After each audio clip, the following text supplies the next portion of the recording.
ठीक है, तो ये ग्राफ आपको पता होनी चाहिए, पूरा मान यहाँ पर एकदम अच्छे से लिखा हुआ है, आप एक बार बाई अपने से खुद से ट्राई कर लेना। ठीक है, चलो मैं आगे बढ़ता हूँ। अब जो हमको पढ़ना है, अब हमारा टॉपिक है आदर्श विलयन और अनादर्श विलयन।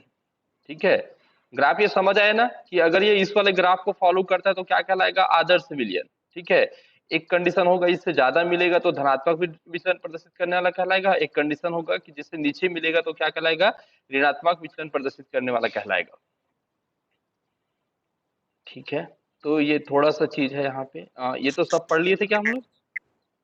हाँ ये पढ़ लिए थे ना। हम लोग यहाँ पे हैं अब आदर्श विलयन और अनादर्श विलयन, नया टॉपिक। ठीक है, आवाज क्लियर है मेरा?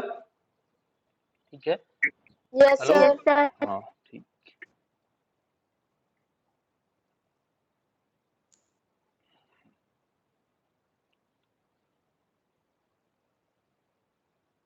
ठीक है, आदर्श विलयन ऐसे विलयन जो सभी किस पर, सांद्रताओं एवं ताप पर राउल्ट के नियम का पालन करता है, उसे हम लोग क्या कहते हैं, आदर्श विलयन। ठीक है, किसको बोलेंगे, सांद्रता मतलब आप उसमें एक ऐसे सॉल्यूशन लिए हो और इस सॉल्यूशन में आप दो चीज मिला रहे हो, ए वाले ए टाइप का और बी टाइप का। ठीक है, और ए और टाइप की उसकी सांद्रता आप कितना भी रखे हो, टेम्परेचर कोई भी बढ़ा लो या कम कर लो, उस पूरी कंडीशन पर अगर उनके ग्राफ में कोई चेंज नहीं आएगा तो वो क्या कहलाएगा, तुम्हारा आदर्श विलयन। ठीक है, ऐसे विलयन जो सभी सांद्रता एवं तापों पर राउल्ट का नियम का पालन करते हैं उसे हम लोग क्या कहते हैं, आदर्श विलयन। अगर राउल्ट का नियम पता होगा तो आप आदर्श विलयन को आसानी से एक्सप्लेन कर सकते हो। ठीक है, तो राउल्ट का नियम हम लोग कैसे करते हैं, इधर को हम लोग क्या मानते हैं, पहला वाली कंडीशन। ठीक है, ए सॉल्यूशन के लिए मानते हैं और इधर को हम लोग किसके लिए मानते हैं, बी सॉल्यूशन के लिए। अगर ए इज इक्वल टू जीरो हो तो हमको पता है कि वो किसके बराबर होता है, जीरो के बराबर होता है।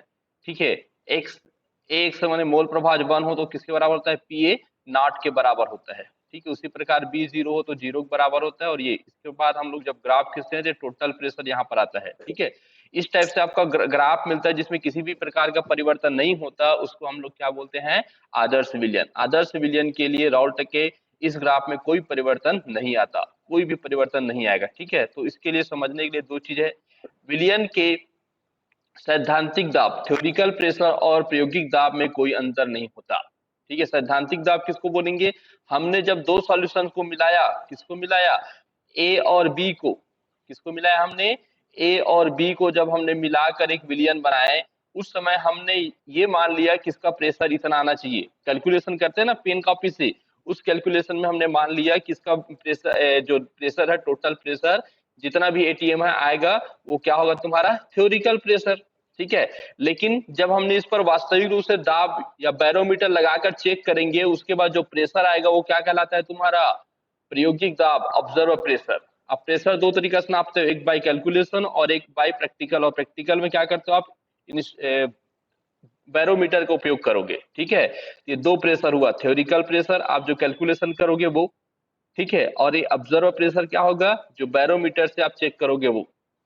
अगर दोनों की वैल्यू सेम है तो वो क्या कहलाएगा, तुम्हारा आदर्श विलयन। अगर कम या ज्यादा होगा तो वो क्या कहलाएगा, अनादर्श विलयन। ठीक है, तो थ्योरिकल प्रेशर के लिए यहाँ पर कैलकुलेशन है, वो लिखा हुआ है, थ्योरिकल प्रेशर आप ऐसे निकालोगे, पीटी, ए का प्रेशर प्लस बी का pressure is equal to total pressure. समझ रहे हो ना, आप ऐसे निकालते हो ना टोटल प्रेशर। आप पहले जो सॉल्यूशन ए निकाले उसका प्रेशर निकालोगे, फिर दूसरा जो मिला है बी उसका प्रेशर मिलाओगे, और दोनों को जब कैलकुलेट करोगे तो टोटल प्रेशर आएगा। और जो टोटल प्रेशर आप जो बना निकालोगे वो क्या कहलाएगा, आपका थ्योरिकल प्रेशर, सैद्धांतिक दाब कहलाएगा। लेकिन आप दाब मापी से जो प्रेशर मापोगे उसको क्या कहेंगे हम लोग, ऑब्जर्वर प्रेशर। ठीक है, तो theoretical pressure observer pressure same होगा तो मतलब वो क्या है, तुम्हारा आदर्श विलयन है। अगर नहीं हुआ तो क्या है, वो तुम्हारा अनादर्श विलयन है। ठीक है, इसके लिए कंडीशन क्या क्या है, कब वो आदर्श विलयन होगा कब नहीं होगा, इसके लिए यहाँ पर कंडीशन है। ये दो चीजें यहाँ पर क्लियर होगा। पहला क्या होता है, वो राउल्ट का नियम का क्या करे, फॉलो करे। दूसरा क्या होता है कि ऑब्जर्वर प्रेशर और थ्योरिकल प्रेशर क्या हो, तुम्हारा बराबर हो। अब तीसरा कंडीशन क्या है, कब वो आदर्श विलयन की जैसा कार्य करेगा। ठीक है, जब ये आपने ए टाइप का सॉल्यूशन लिया है और आपने क्या लिया है, बी टाइप के सॉल्यूशन लिए हैं, या आप ये बोल सकते हो कि ए और बी दो विलायक लिए और दोनों को मिलाकर आप एक विलयन बनाओगे। ठीक है, या एक सॉल्वेंट लिए हो और एक क्या लिए हो, आप सॉल्यूट लिए हो, एक विलायक लिए हो और एक क्या लिए हो, विलेय लिए हो, और उससे क्या बनाओगे, विलयन बनाओगे।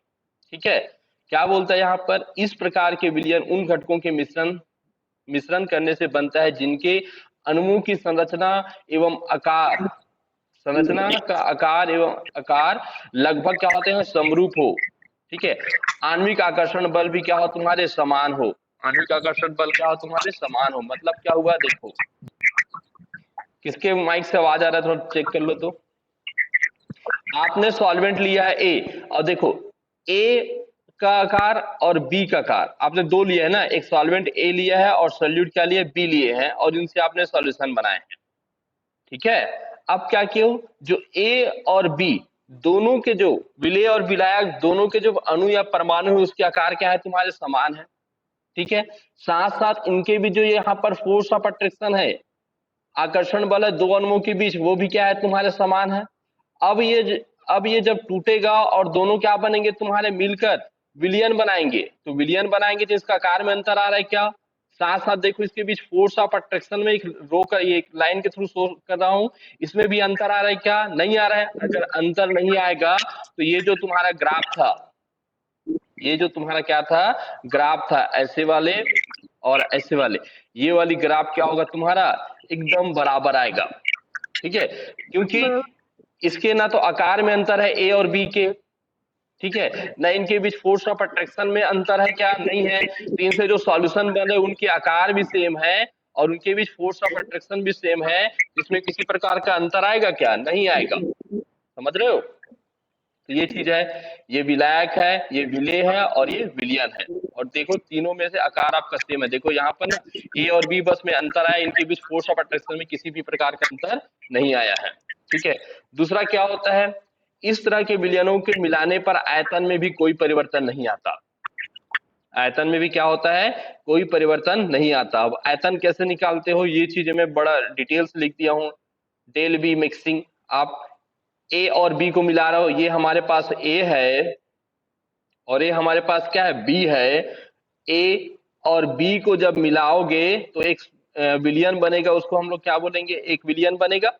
और विलियन का वैल्यूम में कोई अंतर नहीं आ रहा है, वैल्यूम कितना है वहां पर 10 ml, आप 5 ml क्या लिए हो, विलायक लिए हो, 5 ml क्या लिए हो, विलेय लिए हो, और दोनों से आपने क्या बनाया, विलियन बनाया। ठीक है, तो विलियन में भी यहाँ पर कोई अंतर नहीं आया। तो देखो यहाँ पर जो टोटल मिक्सिंग होता है उसमें आपने सॉल्यूशन लिए हैं, सॉल्यूशन क्या है तुम्हारे पास 10 ml है, उसमें सॉल्वेंट कितना है तुम्हारे पास 5, और सॉल्यूट कितना है तुम्हारा 5 इज इक्वल टू कितना है तुम्हारा 0, कोई भी अंतर नहीं आएगा। ठीक है, तो आदर्श विलयन की जैसा कार्य करेगा।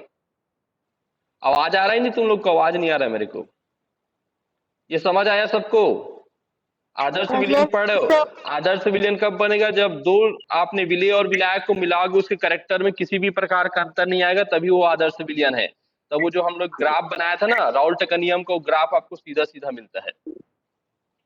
ठीक है, नेक्स्ट क्या है तुम्हारे पास, ये वाली टॉपिक है। ठीक है, इस तरह के विलयन में एंथैल्पी परिवर्तन में भी कोई परिवर्तन नहीं होता है। इस तरह के जो विलयन बनते हैं ना आदर्श विलयन, उसमें एंथैल्पी में कोई परिवर्तन नहीं होता। एंथैल्पी जानते हो ना, किसी चीज को तोड़ने के लिए और बनाने के लिए जितना ऊर्जा आपको चाहिए होता है उसको हम लोग क्या कहते हैं, एंथैल्पी कहते हैं। अब ध्यान से देखो, ये तुम्हारा ए टाइप का है और ये बी टाइप का है। ठीक है, ये आपका विलायक है और ये विलेय है। विलायक को तोड़ने के लिए आपको, कोई भी बॉन्ड को जब तोड़ते हैं तो एनर्जी देना पड़ता है, तो आपको तोड़ने पर कितना एनर्जी दी आपने 10, तब ये टूटा। उसी प्रकार विलेय को तोड़ने के लिए आपने कितना एनर्जी दे दिया 10, ऐसी मार रहे हैं हम लोग। ठीक है, ठीक है, सबको पता है। अब आपको ये भी पता है जब तोड़ने के लिए हमको एनर्जी देना पड़ता है, लेकिन जब कोई बॉन्ड बनता है तो एनर्जी क्या होता है, मुक्त होता है। सबको पता है ना, जब कोई बॉन्ड बनता है तो क्या होता है, एनर्जी मुक्त होता है। तो देखो हमने विलायक ए और विलेय दो दोनों को तोड़ने के लिए हमने 10-10 एनर्जी दिए हैं, लेकिन ए और बी से जब एक नया पदार्थ बना या विलियन बना, ठीक है, तो टोटल कितना एनर्जी मुक्त होता है तुम्हारा 20। इसको बनने के लिए 10 एनर्जी मुक्त होता है, इसको बनने पर 10 एनर्जी मुक्त होता है, तो कितना मुक्त हुआ तुम्हारा टोटल 20। मतलब हमने कितना एनर्जी खर्च किए 10 और हमको मिला कितना 10, किसी भी प्रकार के एंथैल्पी परिवर्तन हो रहा है क्या? नहीं हो रहा है। अगर एंथैल्पी परिवर्तन नहीं होता है तब भी वो कैसे काम करता है? आदर्श विलयन जैसा कार्य करता है। ठीक है, समझ आया? तो आदर्श विलयन को समझाने के लिए आपके तरीके हैं। एक तो आप राउल्ट का नियम लिखोगे कि जो सभी कंडीशन पे राउल्ट का नियम का फॉलो करता है उसको हम लोग क्या कहते हैं? आदर्श विलयन। दूसरा चीज क्या लिखोगे कि ऑब्जर्व प्रेशर, ये ना ऑब्जर्व वाला मैं अलग बाहर से लिखा हूं, बुक में नहीं मिलेगा आपको। ऑब्जर्व प्रेशर और थ्योरिकल प्रेशर दोनों क्या होते हैं तुम्हारे? बराबर होते हैं। और किसी को डाउट है कि ऑब्जर्व प्रेशर और थ्योरिकल प्रेशर किसको बोलते हैं? थ्योरिकल जो आप पेन कॉपी से कैलकुलेट करोगे ना ए और बी को, वो थ्योरिकल है, और जो बैरोमीटर से नापोगे वो क्या है तुम्हारा? ऑब्जर्व है। दोनों सेम हुआ मतलब वो आदर्श विलयन है। ठीक है। तीसरा कंडीशन क्या था? उनके बीच अंतरानुमैतिक आकर्षण बल, आकार, ये सब क्या हो तुम्हारे? बराबर हो। ठीक है। फिर क्या था उसका? आयतन। ये शायद ये पांचवा टॉपिक है, मैं मिस कर गया हूँ, यहाँ पे लिख लेना इसको, पांचवा है ये। एंथैल्पी परिवर्तन में नहीं होता। ठीक है। तो एंथैल्पी किसको बोलते हैं? आप किसी बॉन्ड को तोड़ने के लिए एनर्जी देना पड़ता है, और जब बॉन्ड बनता है तो एनर्जी मुक्त होता है। तो आपने ए को तोड़ने के लिए आपने 10 एनर्जी दिए, बी को तोड़ने के लिए 10 एनर्जी दिए, लेकिन जब ए और बी से विलयन बना तो वहां पर 20 एनर्जी क्या हुआ? मुक्त हुआ। तो किसी प्रकार का लॉस हुआ क्या? आपने जितना दिया उतना मिला। तो एंथैल्पी परिवर्तन क्या होता है? इसमें जीरो होता है। ठीक है, हो जाएगा? Yes sir. ठीक है। नेक्स्ट क्या है फिर? आदर्श विलयन किसे कहते हैं? ठीक है, ये मैं नोट लिख दिया हूं, वो नोट अपने से पढ़ लेना। ऐसा कोई भी विलयन ऐसा कोई ऐसा कोई विलयन नहीं है जो पूर्णतः आदर्श विलयन जैसा व्यवहार हो, जिनका व्यवहार कैसा हो? आदर्श विलयन जैसा हो।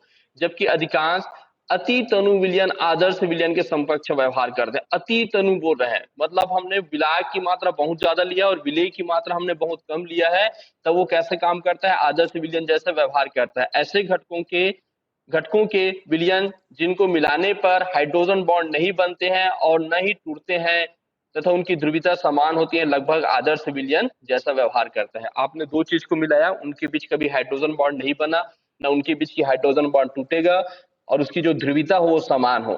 ठीक है, तब वो कैसे काम करता है? आदर्श विलयन जैसा काम करता है। ये तो आदर्श विलयन के कुछ उदाहरण दिए हैं, जैसे कि एन हेक्सेन और एन हेप्टेन। कम से कम दो याद होना चाहिए आपको।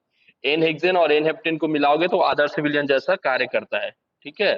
प्रोपेनॉल और ब्यूटेनॉल को मिलाओगे तो इसमें ज्यादा अंतर नहीं आता प्रोपेनॉल ब्यूटेनॉल में। प्रोपेनॉल में क्या लिख देंगे? फॉर्मूला क्या होगा तुम्हारा? C3H7OH होगा, और ब्यूटेनॉल में कितना होगा तुम्हारा? C4H8OH होगा, ऐसी कुछ होगा ना। तो इनके आकार क्या होते हैं? लगभग क्या होते हैं तुम्हारे? बराबर होते हैं। एथिल ब्रोमाइड और एथिल क्लोराइड, तो इनकी मात्रा लगभग समान होते हैं, और विलायक की मात्रा ज्यादा होता है, विलेय की मात्रा कम होता है, तब वो आदर्श विलयन जैसा कार्य करता है। और आदर्श विलयन जैसा कार्य करता है तो राउल्ट के ग्राफ में किसी भी प्रकार का अंतर नहीं आता। ठीक है। ठीक। तो नेक्स्ट टॉपिक है हमारे पास अनादर्श विलयन। ठीक है, अनादर्श विलयन किसे कहेंगे? अनादर्श विलयन। तो अनादर्श विलयन क्या होता है? ऐसे विलयन जो राउल्ट का नियम का पालन नहीं करते उसे हम लोग क्या कहते हैं? अनादर्श विलयन कहते हैं। ठीक है। और यहां पर देखो, अगर आपने पहला वाला लिया है पीए, उस is equal to not A, किसके बराबर नहीं होता? मोल प्रभाजों की संख्या और उनके दाब के समानुपाती नहीं होता। शुद्ध अवस्था में दाब के समानुपाती नहीं होता, वैसे ये भी नहीं होता। और ये टोटल प्रेशर, माने टोटल प्रेशर क्या होगा तुम्हारा? ए और बी जो टोटल ए और बी के प्रेशर के बराबर नहीं होता, या तो कम होगा या ज्यादा होगा। और कम और ज्यादा के आधार पर आदर्श विलयन आपके दो प्रकार से होते हैं। ठीक है। विलयन, फिर ये चीज यही समझ आएगा। ठीक है। विलयन के क्या होता है? सैद्धांतिक दाब और थ्योरिकल दाब में क्या होता है? अंतर आता है। ठीक है, क्या दाब में अंतर आता है? सैद्धांतिक दाब और या हम लोग बोल सकते हैं थ्योरिकल प्रेशर और ऑब्जर्व प्रेशर में क्या होता है? अंतर आता है। देखो क्यों हुआ? आपने टोटल प्रेशर कैसे निकाला? आपने मान लिया कि 10 एटीएम होगा करके, आपने मान लिया। और ये 10 एटीएम आपने थ्योरिकल प्रेशर कैसे निकाला? कि आपको ये पता है कि जो आपने ए मिलाया उसका प्रेशर होता है 8, बी मिलाता होता है उसका होता है 2, और ये दोनों मिला के आपको टोटल प्रेशर क्या देंगे तुम्हारा? 10। ये तो तुम्हारा थ्योरिकल हो गया। लेकिन जब आपने सेम चीज को बैरोमीटर में चेक किया तो पता चलता है वो 10 नहीं है, या तो वो 8 है, या तो क्या है? वो 12 है। 8 है तो कम हो गया, 12 है तो ज्यादा हो गया। इस आधार पर ये दो चीज होता है। तो theoretical pressure is not equal to observe pressure. इस आधार पर हम लोग इसको दो भाग में बांटते हैं। एक आता है तुम्हारा धनात्मक विचलन प्रदर्शित करने वाले विलयन, और दूसरा क्या होते हैं, ऋणात्मक विचलन प्रदर्शित करने वाले विलयन। ठीक है, विभिन्न प्रकार के अंतरावणिक आकर्षण बल इनके लिए उत्तरदायी होते हैं, और इन पर जो आकर्षण बल लगते हैं वो इनके लिए क्या होते हैं, उत्तरदायी होते हैं। तो यहाँ पर लिख दिया है कि जो ना पीए का प्रेशर क्या होगा, ज्यादा होगा। किससे ज्यादा होगा, आंशिक दाब और उनके मोल प्रभाज के गुणनफल से ज्यादा होगा। उसी प्रकार क्या होगा, टोटल प्रेशर ज्यादा होगा। किससे ज्यादा होगा, ए और बी के प्रेशर के योगफल से ज्यादा किसका प्रेशर होगा, तुम्हारा टोटल प्रेशर। इसमें अंतर कैसे आता है वो पता चलेगा। उसी प्रकार जो ऋणात्मक होंगे उसका क्या होता है, टोटल प्रेशर कम हो जाता है। किससे कम हो जाता है, पी और ए और बी को मिलाएंगे उनके टोटल प्रेशर से कम हो जाता है। जैसे कि यहाँ पर मान ले कि हमको ये मान लिया है कि हमको जब बैरोमीटर में चेक किया तो इसका आ रहा है तुम्हारा 12। हमने जब कैलकुलेट किए थे तो ए कितना दे रहा था तुम्हारा 8, बी कितना दे रहा था तुम्हारा 2, तो हमको मिलना कितना था तुमको 10, लेकिन मिल कितना रहा है तुम्हारा ज्यादा, तो टोटल प्रेशर ज्यादा हुआ ना। उसी प्रकार अगर हम ये कंडीशन मान लेते हैं कि हमने 8 दे रहे हैं और इधर 2 दे रहे हैं लेकिन टोटल प्रेशर 8 आ रहा है, तो इसमें क्या हो जाता है, कमी हो जाता है। तो ये दो चीज है। आपको सबको क्लियर हो गया, थ्योरिकल और ऑब्जर्वर? किसी डाउट है क्या, एनीबडी?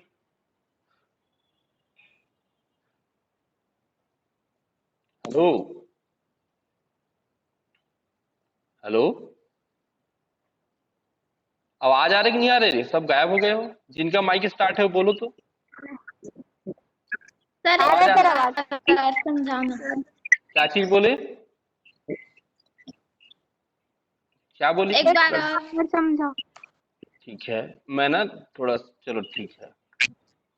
आप ना एक ऐसा ना कंटेनर ले लिए, ठीक है। इस कंटेनर में आपने ए मिला दिया, ए क्या होगा आपका विलायक होगा, और आपने बी मिला दिया। क्लियर है?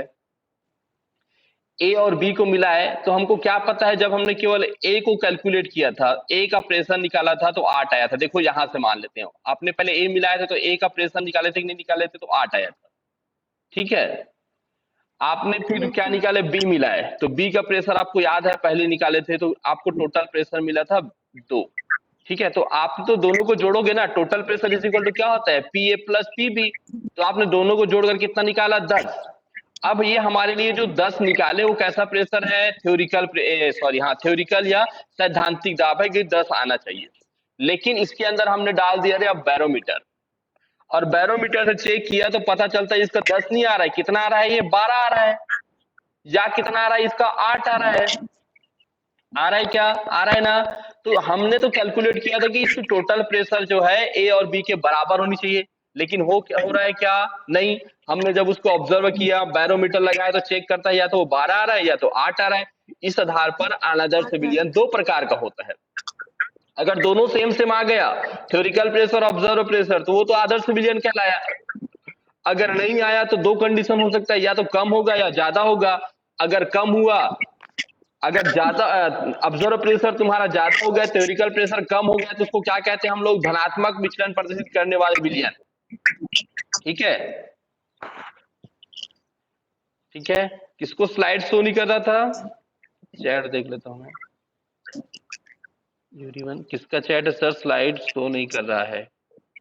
ओके, अब दिख रहा है क्या, जिसने भी मैसेज की थी वो? ठीक है, यस। ठीक है। तो वो ज्यादा आया तो क्या हो गया, ऑब्जर्व प्रेशर आपको 12 मिल गया, आपने थ्योरिकल कितना निकाला था, 10, तो वो क्या कहलाएगा आपका, धनात्मक विचलन प्रदर्शित करने वाले विलयन। ठीक है, लेकिन ऑब्जर्व किए तो मिला 8, लेकिन आप निकाले थे कितना, 10, तब वो क्या कहलाएगा, ऋणात्मक विचलन प्रदर्शित करने वाले विलयन। ठीक है, ये बाकी है, थोड़ा सा और पढ़ लेना। ठीक है, यस सर। Yes sir. ठीक है। अब ये क्यों होता है उसके लिए आगे पढ़ते हैं। तो पहला चीज ये दे दिया है आपको, ग्राफ के थ्रू समझा दिया है, धनात्मक विचलन प्रदर्शित करने वाले और ऋणात्मक। ये जो आपका बीच का ग्राफ है, ये ग्राफ किसके लिए आपका, जब यानी कि जब ऑब्जर्व प्रेशर और थ्योरिकल प्रेशर दोनों बराबर हो तो वो राउल्ट का नियम का पालन करता है, और राउल्ट का नियम का पालन करता है तो आदर्श विलयन है। अगर ज्यादा मिल गया तो वो क्या है तुम्हारा, धनात्मक, और कम मिल गया तो क्या हुआ तुम्हारा, ऋणात्मक। तो ये दूसरा परिभाषा ये हो जाता है। ठीक है, जो आदर्श विलयन के ग्राफ से ज्यादा मिलता है तो धनात्मक विचलन प्रदर्शित करने वाला कहलाता है, और अगर जो ना इसको क्या बोले, आदर्श विलयन से कम मिलता है तो क्या कहलाता है, ऋणात्मक वाला कहलाता है। ठीक है, अब ये होता क्यों है ये देखिए, दो घटक, आपको दो घटक मिलाओगे, दो घटक, एक विलेय होगा और एक क्या होगा, विलायक। दो घटक ए और बी से बने विलयन के लिए यदि विलेय और विलायक के अंतराकर्षण बल का मान विलायक और विलेय के अंतराकर्षण बल के मान से क्या हो गया, कम हो गया। अब ध्यान से देखो, यहाँ पर जो जुड़ी है वो ध्यान से देखना, मैं बनाया हूं, इसका मतलब है यहाँ पर आपने विलायक लिया है ए या विलेय लिया है बी, तो देखो ए और बी के अणु बहुत पास पास है कि नहीं है, और ए और बी के अणु पास पास है कहने के बीच उसके बीच आकर्षण ज्यादा है, और आकर्षण अगर ज्यादा है तो इसको जब हम लोग ज्यादा मात्रा में ऊर्जा देंगे तभी ये वाष्प में परिवर्तित होगा। क्लियर है कि नहीं है, समझ आया कि नहीं आया? इसको ए और बी को जब हम आकर्षण ज्यादा है तो जितनी ज्यादा मात्रा में उसको ऊर्जा ताप देंगे उतने तभी इसके बीच की बॉन्ड टूटेगा, और बॉन्ड टूटेगा तभी क्या होगा, ये वाष्प में परिवर्तित होगा, इसका वाष्प दाब तो कम होगा ना। लेकिन ए और बी को जब आपस में मिलाया गया उस कंडीशन में देखो ए और बी एक दूसरे को प्रतिकर्षित कर रहे हैं, रिपल कर रहे हैं, और इनके बीच अब आकर्षण बल पहले से कम है, और पहले से कम है कहने का मतलब क्या हुआ, इन चीज ये वाली जो बॉन्ड इसको तोड़ना आसान है, और ये कम टेम्परेचर पर ही इसको क्या हो जाएगा, वाष्प में परिवर्तित हो जाएगा, और कम टेम्परेचर में वाष्प में परिवर्तित हो जाएगा तो ज्यादा मात्रा में वाष्प देगा, समझ रहे हो ना, और ज्यादा मात्रा में वाष्प दिया तो वो क्या कहलाएगा तुम्हारा, धनात्मक विचलन प्रदर्शित करने वाले विलयन। कितने लोग को समझ आया ये टॉपिक, आया समझ?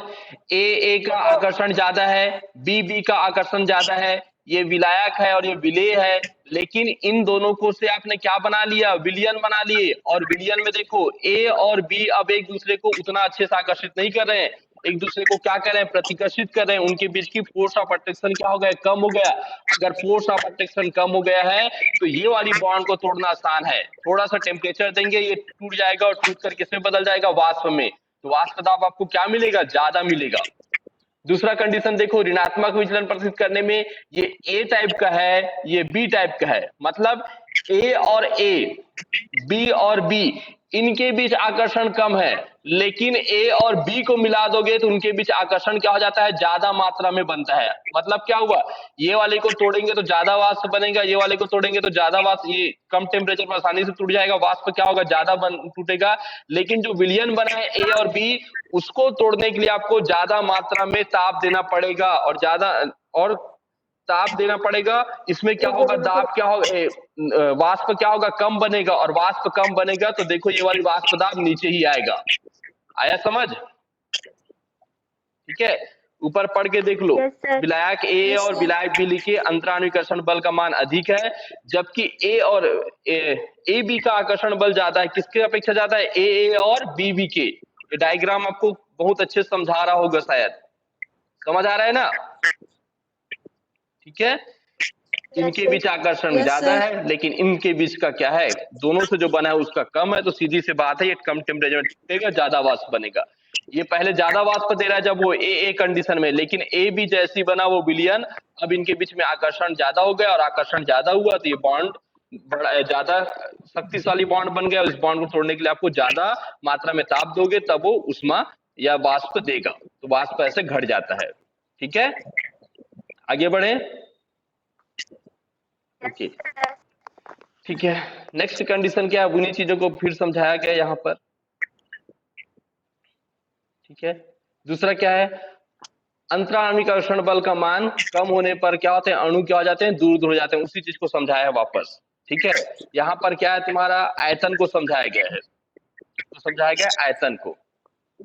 आपने क्या मिला है, 5 ml, और ये भी क्या मिला है तुम्हारे 5 ml। ठीक है, तो टोटल आपको कितना ml मिलना था, 10 ml। सही बात है कि नहीं है, कितना मिलना था, 10 ml। लेकिन मैं वापस जा रहा हूं, इसको आपने 5 ml डाला, इसको 5 ml डाला, इसके बीच में आकर्षण क्या है, ज्यादा है, तो पास पास रहेंगे अणु, सही है कि नहीं है। लेकिन जब ये दोनों से आपने क्या बना लिया, विलयन बी बना लिए, उस समय क्या होगा, अब इनके बीच में आकर्षण क्या हो गया, कम हो गया, और आकर्षण कम हो गया तो अणु थोड़ा दूर दूर चले जाएंगे, और दूर दूर जाएंगे तो आयतन क्या हो जाएगा, बढ़ जाएगा। वही चीज यहां समझा, आयतन क्या हो जाएगा, बढ़ जाएगा। देखो 5 ml जब डाले थे तो इनके बीच में आकर्षण ज्यादा था। अगर ये 5 ml को डालकर अगर आपको 10 ml मिलता तो क्या था, तुम्हारा आदर्श विलयन था, सही है कि नहीं है। लेकिन वो मिल रहा क्या आ रहा है तुम्हारा ज्यादा, कितना मिल रहा है 12 ml। क्यों? क्योंकि उनके बीच अब फोर्स ऑफ अट्रैक्शन क्या हो गया, कम हो गया, और फोर्स ऑफ अट्रैक्शन कम हुआ है तो अणुओं के बीच की दूरी बढ़ गई है, और अणुओं के बीच की दूरी बढ़ गई है इसलिए उसका आयतन भी बढ़ गया, और आयतन कितना हो गया 10 ml से अब 12 ml हो गया। ठीक है, ये आदर्श विलयन जैसा कार्य नहीं करेगा, हाँ नहीं करेगा। ठीक है, दूसरा को ध्यान से देखो, ये 5 ml डाले थे, ए को आपने बी को कितना डाले थे 5 ml, तो हमको मिलना कितना था 10 ml, कितना मिलना था 10 ml, लेकिन मिल कितना रहा है तुम्हारा 8 ml। क्यों मिल रहा है उसके लिए फिर से वापस देखो आप, इनके देखो इनके बीच की अणुओं की दूरी ज्यादा है, इनके बीच की अणुओं की दूरी ज्यादा है तो आयतन भी तो ज्यादा लेगा ना। लेकिन यहाँ पर देखो अणुओं के बीच की दूरी क्या हो गया तुम्हारा, कम हो गया, और अणुओं के बीच की दूरी कम हुआ तो इसका या आयतन भी क्या होगा, घटेगा कि नहीं घटेगा, और आयतन घट के कितना हो जाता है यहाँ पर 10 ml हो जाता है, सॉरी 10 से 8 ml हो जाता है। मैं सॉरी थोड़ा सा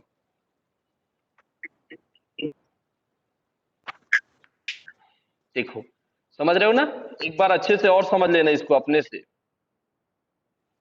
ठीक है, आपको ना पेपर में लिखो, देखो मैं आपको समझाने के लिए इतना डिटेल बनाया हूँ, लेकिन आपको जब लिखोगे तो केवल ये वाली एग्जांपल लिखोगे, ये लिखोगे कि इनके अंतराण्विक आकर्षण बल का मान बढ़ने के कारण अणुओं के अणु पास पास आ जाते हैं, जिससे इसके आयतन क्या हो जाते हैं, घट जाते हैं, आयतन इसके घट रहे हैं और इसके अणु दूर दूर चले जाते हैं, इसलिए आयतन क्या हो जाते हैं, बढ़ जाते हैं। शायद मैं लिखना भूल गया हूँ, यहाँ पर अपने से एक लाइन अपने फेयर कॉपी में एक्स्ट्रा लिख लेना, अणु दूर दूर चले जाते हैं जिसके कारण विलयन का आयतन क्या हो जाता है, बढ़ जाता है, लिखना यहाँ पर विलयन का आयतन क्या हो जाता है, बढ़ जाता है लिखना, और यहाँ पर अंतराण्विक बल का मान बढ़ने के कारण अणुओं के बीच की दूरी क्या हो जाती है, अणु पास पास आ जाते हैं, इसलिए आयतन यहाँ पर घट जाता है लिखना।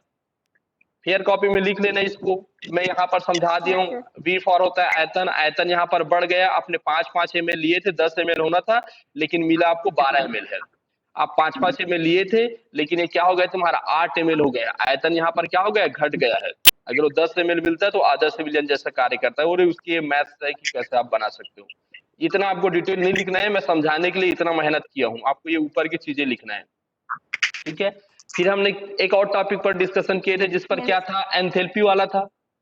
क्योंकि बंध को तोड़ने के लिए आपको ऊर्जा की आवश्यकता होती है, तो देखो यहाँ पर अणु दूर दूर है, यहाँ पर अणु कितने हैं तुम्हारे, सॉरी पास पास है, यहाँ पर अणु पास पास है, उनको तोड़ने के लिए हमने 10 एनर्जी मुक्त किया, और यहाँ पर भी क्या हुआ 10 एनर्जी मुक्त हुआ, लेकिन इनसे जो बॉन्ड बना है वो तो बॉन्ड की साइज बड़ा है, और बॉन्ड जितना ज्यादा जितना सॉरी बॉन्ड जितना ज्यादा क्या होता है, मजबूत होता है या प्रबल होता है, उतनी ज्यादा ऊर्जा क्या करता है, मुक्त करता है। लेकिन यहाँ पर बॉन्ड क्या प्रबल है, क्या नहीं है, बॉन्ड क्या चीज, क्या बोली, आवाज कट कट कर आ रही है। अच्छा आपकी आवाज कट कट कर आ रही है सर। अच्छा, पता नहीं नेटवर्क का प्रॉब्लम हो सकता है, अदरवाइज मैं ठीक ही ठाक है नेटवर्क। पानी का हो सकता, अभी ठीक है, ठीक है। एक बार ना ये वीडियो को थोड़ा सा अपने परफेक्शन करने के लिए ना देख भी लिया करो वीडियो को, ठीक है, और वीडियो में लाइक भी कर दिया करो, 2-3 लाइक रहता है, सब लोग देखते हो, और ठीक है, लाइक करना नहीं आता क्या रे, ठीक है, लाइक कर दिया करो, अच्छी बात है, थोड़ा सा खुद का करने में फिर मजा आता है, मतलब ना अच्छा लगता है, ठीक है, किसी की भी तारीफ करो तो अच्छा लगता है ना, ठीक है, तो ह्यूमन नेचर है ये। ठीक है, आगे बढ़ते हैं, इन चीजों को ना अपने माइंड में रख के अच्छे से समझना है, ये पेपर में लिखना नहीं, पेपर में तो केवल इतना ही लिखना है तुमको, ठीक है, ज्यादा मात्रा में ऊर्जा की ऊर्जा मुक्त होती है, क्योंकि तोड़ने के लिए ऊर्जा आवश्यकता होती है, या एंथैल्पी क्या होता है इसमें, एंथैल्पी परिवर्तन धनात्मक होता है, और इसमें क्या होता है ऋणात्मक होता है, वो चीज लिखना है, बाकी ये चीज समझने के लिए।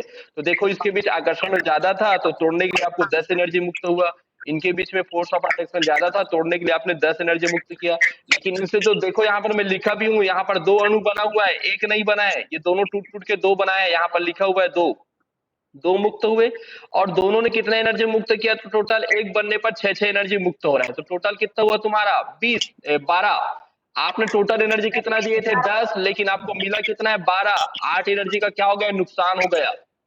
ठीक है, तो यहाँ पर ये एंथैल्पी परिवर्तन ऐसा होता है, ठीक है। इसमें डेल एच में जो एंथैल्पी परिवर्तन होता है कैसा होता है, डेल एच धनात्मक होता है, ठीक है। नेक्स्ट क्या है तुम्हारा यहाँ पर, इनके बीच फोर्स ऑफ अट्रैक्शन कम है, इनके बीच भी फोर्स ऑफ अट्रैक्शन कम है, लेकिन ए और जो बी बनेगा उनके बीच फोर्स ऑफ अट्रैक्शन क्या है, ज्यादा है। इसको तोड़ने के लिए आपने 10 एनर्जी दिया, इसको तोड़ने के लिए आपने 10 एनर्जी दिया। यहाँ पर और लिख लेना, ये 2 मात्रा में हमें लिखना भूल गया हूँ, ये 2 आयतन में है, ठीक है। ये 2 आयतन में जब टूटा तो एक एक ने कितना है, यहाँ पर देखो फोर्स ऑफ अट्रैक्शन ज्यादा हुआ है तो ज्यादा मात्रा में ऊर्जा मुक्त होगा। और कितना ऊर्जा मुक्त किया, एक ने 12 और दूसरे ने 12, तो टोटल कितना ऊर्जा मुक्त हुआ तुम्हारा 24। आपने दिया कितने थे, 12 20, मिला कितना आपने, मिला कितना यहाँ पर 24, तो आपको 10 का फायदा हुआ कि नहीं हुआ, ठीक है। तो यहाँ पर एंथैल्पी परिवर्तन यहाँ पर धनात्मक होता है, याद रखना, और यहाँ पर एंथैल्पी परिवर्तन ऋणात्मक होता है। सबको पता है ना, एनर्जी सिस्टम से बाहर निकलेगा और कितना बाहर निकल रहा है 4, तो वो ऋणात्मक हो जाता है। और यहाँ पर क्या होता है, वो धनात्मक होता है, क्योंकि यहाँ पर बच रहा है हमारा, ठीक है। जो दिए हैं वो जितना दिए हैं उससे कम मात्रा में हमको मिल रहा है, तो ये चीजें याद रखना, ठीक है। हो जाएगा।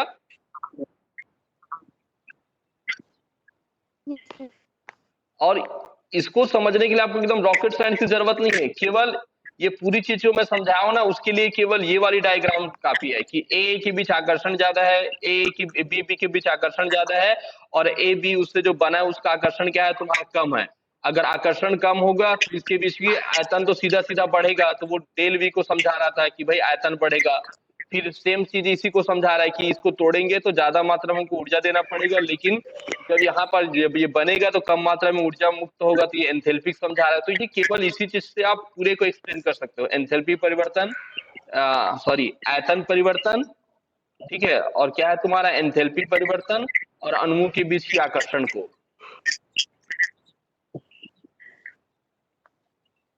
ये हो गया,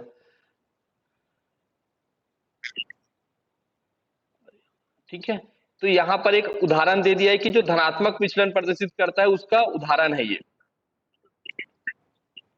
ठीक है। क्या, अरे ऊपर जा नहीं रहा है क्यों, ठीक है।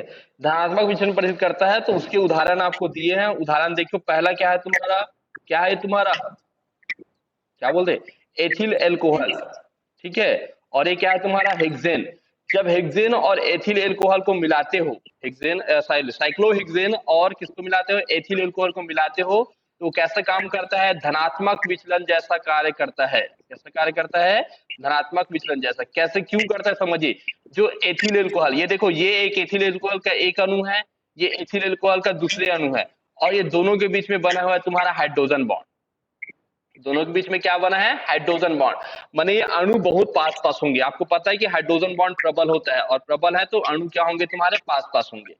ये जो साइक्लोहेक्सेन है, ये तुम्हारा साइक्लोहेक्सेन के एक अणु है। ये इसको ऐसे मानो कि ये ए है और ये ए है, और ए के बीच में एक बॉन्ड है जिसको हम लोग क्या बोलते हैं, हाइड्रोजन बॉन्ड। और इस हाइड्रोजन बॉन्ड के कारण इसमें आकर्षण ज्यादा है, अणु क्या होंगे तुम्हारे, पास पास हो जाएंगे, ठीक है। ये साइक्लोहेक्सेन है, साइक्लोहेक्सेन के 2 अणु हैं और इनके बीच में क्या होते हैं, वंडर वाल्स बंद होता है। ये तुम्हारा बी है, ये भी क्या है तुम्हारा, बी है। लेकिन जब आप एथेनॉल या एथिल एल्कोहल और साइक्लोहेक्सेन को मिलाओगे, देखो एथिल एल्कोहल और ये साइक्लोहेक्सेन, एथिल एल्कोहल और ये क्या है तुम्हारा, साइक्लोहेक्सेन। यहाँ पर कहीं पर हाइड्रोजन बॉन्ड बना है क्या, अगर हाइड्रोजन बॉन्ड नहीं बने थे तो वीक हो जाए, इसके बीच आकर्षण तो घट जाएगा ना। देखो यहाँ पर हाइड्रोजन बॉन्ड बना है, इसके बीच आकर्षण अच्छा खासा है। यहाँ पर दोनों के बीच में क्या है, वंडरवाल्स बल है, अणु एक समान है, जिसके बीच में भी आकर्षण अच्छे खासा है। लेकिन जब ए और बी को मिलाओगे तो सबसे पहले तो हाइड्रोजन बॉन्ड ही गायब हो जाता है, और हाइड्रोजन बॉन्ड गायब होने के कारण अणु क्या हो जाते हैं तुम्हारे, दूर दूर हो जाते हैं। समझ रहे हो, अणु क्या हो जाते हैं, दूर दूर हो जाते हैं, और इस कारण इनके बीच में आकर्षण क्या हो जाता है, घट जाता है। आकर्षण घट जाता है, इस कारण इसके बीच की आयतन बढ़ जाती है। एंथैल्पी क्या हो जाता है तुम्हारा, एंथैल्पी भी क्या हो जाता है, कम हो जाता है। समझ आया। ये हाइड्रोजन बॉन्ड है ए, ये इनके बीच में फोर्स ऑफ अट्रैक्शन है। इन दोनों को आप मिलाकर विलियन बी बनाए, विलियन बनाओगे। विलियन बनाते इनके बीच की दूरी बढ़ जाती है। देखो एक अणुओं के बीच में दूरी बढ़ जाता है, ठीक है। इनके बीच में क्या हो जाता है, दूरी बढ़ जाता है, और दूरी बढ़ने के कारण ये कैसे कार्य करता है, अनादर्श विलयन के जैसा कार्य करता है, सॉरी धनात्मक विचलन प्रदर्शित करने वाले विलयन जैसा कार्य करता है, ठीक है। जब एथेनॉल में साइक्लोहेक्सेन मिलाया जाता है तो साइक्लोहेक्सेन के अणु एथेनॉल के अणुओं के बीच में क्या होता है, संयोजित होने की कोशिश करता है, जिससे उपर्युक्त प्रदर्शित एथेनॉल के कुछ हाइड्रोजन बॉन्ड क्या हो जाते हैं, टूट जाते हैं। हाइड्रोजन बॉन्ड टूट जाते हैं या क्या हो जाते हैं, कमजोर हो जाते हैं। परिणाम स्वरूप विलयन में अणुओं के निष्कासित होने की प्रवृत्ति में क्या हो जाता है, वृद्धि हो जाता है। और देखो, अगर अणुओं के निष्कासित होने की प्रवृत्ति अगर वृद्धि होगा तो वाष्प दाब तो बढ़ेगा ही ना, क्योंकि वाष्प किसको बोलते हैं कि सतह से निष्कासित होने वाली अणुओं की जो संख्या जैसे जैसे बढ़ती है वैसे वैसे क्या होता है, वाष्प दाब क्या होता है, बढ़ता है। डायग्राम बनाना पड़ेगा। ठीक है, ये वाली डायग्राम मैं समझाने के लिए लिखा हुआ हूँ नीलम। आप ये केवल ये लिख सकते हो एथिल एल्कोहल और साइक्लोहेक्सेन, और ये वाली डायग्राम आपका बन भी जाएगा। आप अगर आप डायग्राम बना ले रहोगे बुक में तो आपको पढ़ना आसान होगा, तो आप देख लेना। ठीक है, और इसी से एक कॉन्सेप्ट हम लोग आगे पढ़ेंगे। यहाँ नीचे जो अंडरलाइन कर रहा है ना ये वाला, ये बताएगा हम जो धनात्मक विचलन प्रदर्शित करने वाले विलयन होता है उससे हम लोग एक टॉपिक पढ़ेंगे जिसको क्या बोलते हैं, निम्न क्वथान स्थिर क्वाथी मिश्रण बनाता है। ये हम लोग आगे पढ़ेंगे स्थिर क्वाथी मिश्रण किसको कहते हैं। लेकिन स्थिर क्वाथी मिश्रण पढ़ते समय याद रखना कि वो धनात्मक विचलन प्रदर्शित करने वाले जितने भी विलयन होते हैं वो निम्न क्वथनांक स्थिर क्वाथी मिश्रण बनाती है। और इसके एग्जाम्पल आप लोग याद कर लेना, पूरा याद नहीं करना है, 2 एग्जाम्पल आपके लिए काफी है। मैं इसमें बहुत सारा लिख दिया हूं, इसमें से आप केवल 2 याद रखना है। ठीक है, अच्छा, आगे बढ़ते हैं। ये ऋणात्मक विचलन प्रदर्शित कर, हाँ क्या क्या बोली, साइड वाला सर, उसी में साइड वाला सर वो बहुत सारा था, उसमें क्या है? ये वाला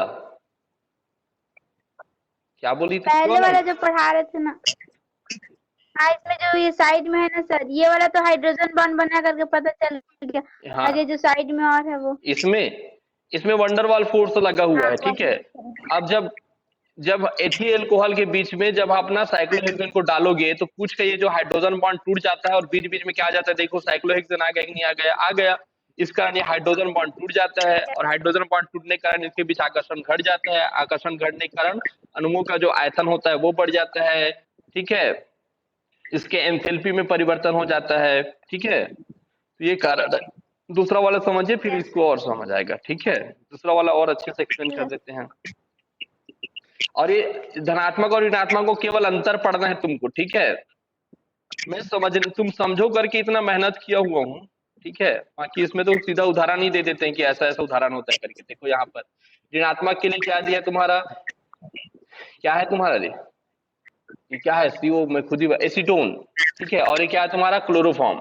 एसीटोन और क्लोरोफॉर्म है। देखो, जो एसीटोन होता है और क्लोरोफॉर्म होता है, जब दो एसीटोन होता है उसके बीच में क्या बनता है, हाइड्रोजन बॉन्ड। 2 एसीटोन के बीच में क्या बनता है, हाइड्रोजन बॉन्ड। ठीक है, 2 क्लोरोफॉर्म के बीच में भी क्या बनता है, हाइड्रोजन बॉन्ड। समझ रहे, ये ऑक्सीजन है, ये ऑक्सीजन है, और ऑक्सीजन आपको पता है ऋण विद्युतीय होता है। ठीक है, और ये क्या है तुम्हारा, क्लोरोफॉर्म का क्या होगा, हाइड्रोजन है। ये तुम्हारा क्या है, हाइड्रोजन है। ये ऑक्सीजन है और ये हाइड्रोजन है, आपको याद रखना है। ये क्लोरीन है, ये क्लोरीन है, ये क्लोरोफॉर्म है। ठीक है, तो देखो 2 एसीटोन के बीच में हाइड्रोजन बॉन्ड बना हुआ है, दो दो क्लोरोफॉर्म के बीच में भी, सॉरी मैं गलत बोल चुका हूँ, 2 एसीटोन के बीच में क्या है, वंडरवाल फोर्स है। ये दोनों आपस में वंडरवाल फोर्स से जुड़े हैं। ठीक है, 2 जो क्लोरोफॉर्म है इनके बीच में भी क्या बना हुआ है तुम्हारा, वंडरवाल फोर्स। लेकिन जब आप क्लोरोफॉर्म एसीटोन और क्लोरोफॉर्म को मिलाते हो, देखो ये तुम्हारा एसीटोन है, ये तुम्हारा क्लोरोफॉर्म है, तो एसीटोन का ऑक्सीजन और क्लोरोफॉर्म का हाइड्रोजन। ठीक है, हाइड्रोजन आपका धन विद्युतीय तत्व है और ऑक्सीजन क्या है, ऋण विद्युतीय तत्व है। आपको पता है धन विद्युतीय तत्व और ऋण विद्युतीय तत्व के बीच में एक बॉन्ड बन जाता है जिसको हम लोग क्या बोलते हैं, हाइड्रोजन बॉन्ड। ठीक है, और इनके कारण इसमें क्या बन जाता है, हाइड्रोजन बॉन्ड। और इसी हाइड्रोजन बॉन्ड के कारण अब इस पर क्या हो जाता है, इस हाइड्रोजन बॉन्ड के कारण इस पर आकर्षण क्या हो जाता है, बढ़ जाता है। अब सबको पता है कि जो वंडरवाल फोर्स होता है वो कम मात्रा में आप एक दूसरे को आकर्षित करके रखता है, लेकिन हाइड्रोजन बॉन्ड तो बहुत ज्यादा आकर्षण करता है ना। और इस आकर्षण हाइड्रोजन बॉन्ड का आकर्षण बढ़ता है जिससे अणु क्या हो जाते हैं, पास पास आ जाते हैं, और पास पास आने का इसके आयतन बिगड़ जाते हैं और एंथैल्पी परिवर्तन भी क्या हो जाता है, ऋणात्मक हो जाता है। ज्यादा मात्रा में ऊर्जा क्या होता है, सिस्टम से बाहर चला जाता है। आया समझ सबको, ठीक है, आया ना समझ। एक बार और अच्छे से देख लेना इसको, ये यहाँ पे हाइड्रोजन, इसके बीच में वंडरवाल फोर्स है जो वीक होता है, यहाँ पर भी वीक होता है, लेकिन जब दोनों को मिला देते हैं तो उनके बीच में क्या बन जाता है, हाइड्रोजन बॉन्ड और हाइड्रोजन बॉन्ड, और इस हाइड्रोजन बॉन्ड अणु क्या हो जाते हैं, पास पास आ जाते हैं, और जब पास आ जाते हैं तो उनको तोड़ने के लिए क्या होती है, ज्यादा मात्रा में ताप की आवश्यकता होता है। जब ज्यादा मात्रा में ताप की आवश्यकता होगा तो सीधी सीधी बात है कि वाष्प दाब क्या हो जाएगा, घट जाएगा, घटेगा नहीं घटेगा, और वाष्प क्या होता है, कम मात्रा में बनता है। पहले में अणु दूर दूर चले जाते हैं इसलिए वाष्प ज्यादा मात्रा में बनता है, इसमें कम मात्रा में वाष्प बनता है क्योंकि अणु क्या हो जाते हैं, पास पास आ जाते हैं। और ये जो चीज होता है वो किसको शो करता है, उच्च क्वाथी स्थिर सॉरी उच्च क्वथान स्थिर क्वाथी स्थिर क्वाथी मिश्रण बनाते हैं। ये चीज याद रखना है। इसमें से 2 उदाहरण आप लोग को याद रख लेना है, 2 याद रखना है, 2 से ज्यादा याद नहीं रखना है, ठीक है। मैं 6-7 लिखा हुआ हूँ आपके लिए है।